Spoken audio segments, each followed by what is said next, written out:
The government says it is considering putting a tax on the sale of betel nuts in order to reduce consumption and generate revenue.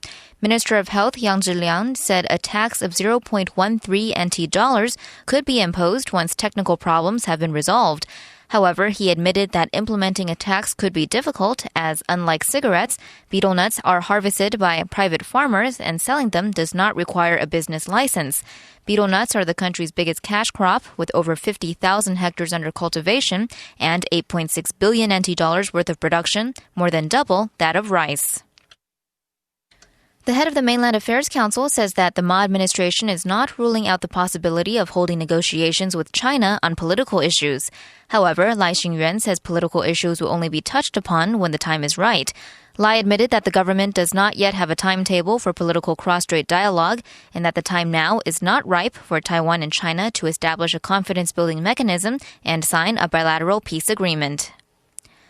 In world news, a large bomb exploded outside the Indian embassy in central Kabul yesterday, killing 17 people and wounding 76. It was the latest of a series of attacks by militants on diplomatic and government buildings in the Afghan capital. The Taliban is claiming responsibility for the bombing and says the embassy was the target. Violence has reached its worst levels of the 8-year war as Taliban insurgents have extended fighting to previously secure areas, including Kabul. Attacks in the capital have been rare until the start of last year. U.S. General Stanley McChrystal, the top U.S. and NATO commander in Afghanistan, has asked for 40,000 more troops as the minimum necessary to win the counterinsurgency fight. The U.S. Senate panel has heard chilling testimony about exposure to toxic substances at military facilities. The AP's Jerry Bodlander has more. Stacey Pennington's brother survived multiple tours in Iraq, but died of leukemia after being exposed to a massive burn pit there. The aggressive AML that Steve endured was similar to bullets ricocheting in the body, causing torturous pain. Another witness said troops looked like orange powdered donuts after being exposed to dangerous chemicals at an Iraqi water treatment plant. Russell Powell was a medic there. Skin lesions on their hands, arms, faces, and nostrils. Lawmakers were sharply critical of the military for not identifying problems sooner. Jerry Bodlander, Capitol Hill.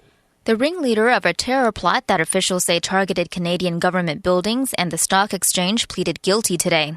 Zakaria Amara is the fourth member of the so-called Toronto 18 to plead guilty since 2006, when the group was arrested and accused of planning to detonate truck bombs outside the Toronto Stock Exchange.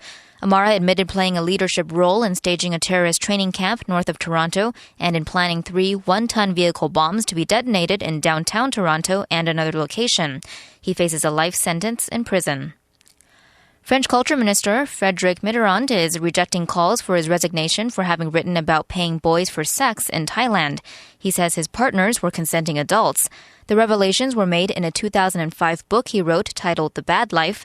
They resurfaced after the culture minister strongly defended filmmaker Roman Polanski, who was arrested in Switzerland last month and faces extradition to the U.S. for having had sex with a 13-year-old girl in 1977.